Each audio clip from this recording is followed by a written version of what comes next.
something else that Gronk said. He said the night they won the Super Bowl, this last one, he slept for 5 minutes. He was miserable. He was in pain. He was sad. He was a little depressed. So you heard one of the great tight ends of all time, really, and one of the great quarterbacks, young quarterbacks who left something on the table for sure, but possibly would have been an all-timer. You played the game. What do you hear when you hear BT, that? I lived this, man. Gronk was talking about a thigh bruise that he got. Yep. And if you have thigh pads, they don't matter if you get hit the wrong way. And I remember having one of these thigh bruises. It makes you feel like you can't move because it starts swelling in your muscle, and that's a thick muscle, your quad muscle. It's a really thick muscle, so it's swollen, so you can't like flex your quad, and then all the fluid starts leaking down, because obviously of gravity, so it gets into your knee, so your knee gets swollen, so you are so uncomfortable. It's almost impossible to function, and that's what Gronk felt like after the Super Bowl. To BT's point, he said he slept 5 minutes, and then the next night he slept 20 minutes, and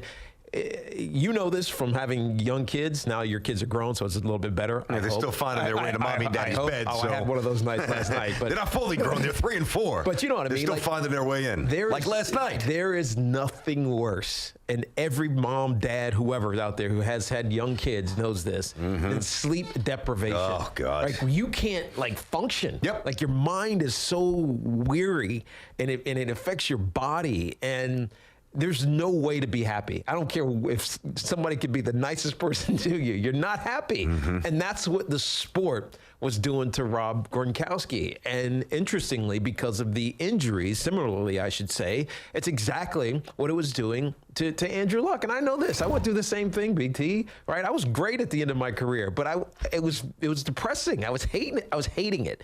I didn't love working out, and I didn't love going to the game anymore. And you have to walk away when that happens. Otherwise, you really get hurt. And so I don't fault these guys one iota. No. The interesting thing, and a lot of people are starting to create this, what I'll call nonsense narrative about Andrew Luck, because he's a smart guy, right? Andrew Luck went to Stanford. He stayed an extra year at Stanford as opposed to coming out a year early because he wanted to be a college student. I think he liked learning.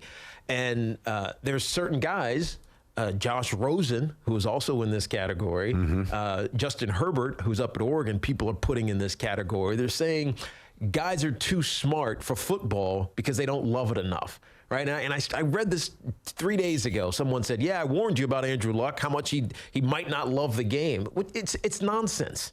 Just because you're able to have a different perspective on the game than the PE majors. I'm using this in quotes because it's a joke that we make all the time. PE majors coaching PE majors. You can have a different perspective than the PE major playing football. Doesn't mean that you're going to be less successful or have less of an ability to excel. It's just that you understand life gives you options.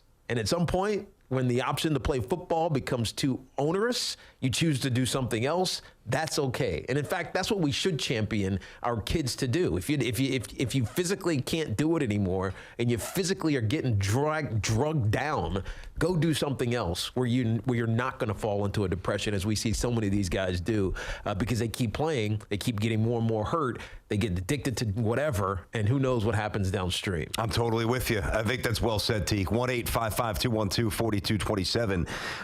Listen, here's the bottom line. There is now an entire generation that doesn't know life without a digital element, an overwhelming digital presence, right?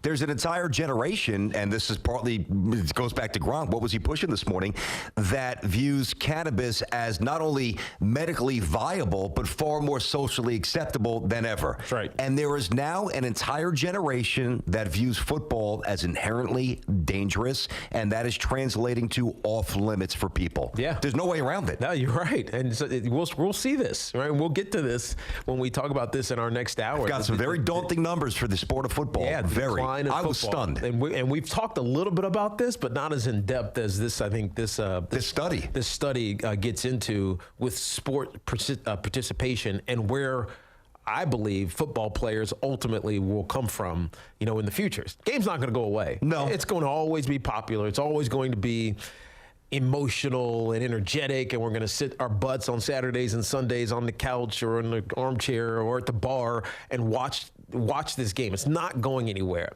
but the makeup of the game is going to change, I think, significantly over the next few years. I agree. The only way that and again, it would never go away at the highest level, whether that's the NFL, the SEC, the Big Ten. Listen, I've long said, and I first said this, and I said this years ago, for the first time in 2011 with my old partner, Eric Davis in San Francisco, and everybody thought that I was nuts when I said this, and I've gone back to this a few points, and I'll obviously condense this because I don't want to be overly repetitive, but I do strongly believe that the high schools and I don't mean Texas, and I don't mean Georgia, and I don't mean Bama, and I don't mean California.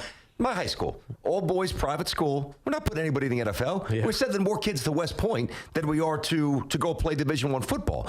Schools like that, they will eventually weigh the risks and the costs incurred versus potential lawsuits. And a school like Xavier High School, right? My high school, football will eventually go away. Even where I went to college, Marist College, we don't make money on it. Insurance, we might have 4,000 or 5,000, pretty decent team, but might have 5,000 people at the game. It's not Alabama, it's not Notre Dame. If they go away, we probably make money for the school because that's where it will start to go away. I firmly believe, like these leafy schools in New Hampshire and Maine and, affluent areas where you might not be pumping kids into the NFL or to the big time conferences for college football, I believe eventually it's going to go away. Yeah, here's what's happening, and it's going to continue to happen. There's always a trickle-down effect, right? Guys at the highest level of sport, whatever sport it is, start to do something, right? And eventually it finds its way into colleges.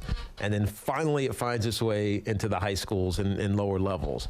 Guys in the NFL, and this happened 4 or 5 years ago with Chris, what's the kid's name from San Francisco 49ers? The linebacker. Borland, I believe his name was. The linebacker retired after a year. Exactly. Had a great rookie season. Exactly. But the reason he retired is because he felt, understood, comprehended the physical damage that he was doing and the long-term effect it was going to have on his career, and he walked away from the game. More so his life. Forget about his career. Well, certainly his life. Yeah. And that's only grown. Guys are more aware now. Yep. And yes, maybe we can commend the NFL for bringing awareness to the long-term effects of repeated head trauma, the CTE and the concussion issues that we've talked about. But that information is informing guys to take different routes than they previously would have on the professional level. We'll see it in colleges. We'll see it in high schools. Guys will walk away from the game when they feel like their health is long-term compromised.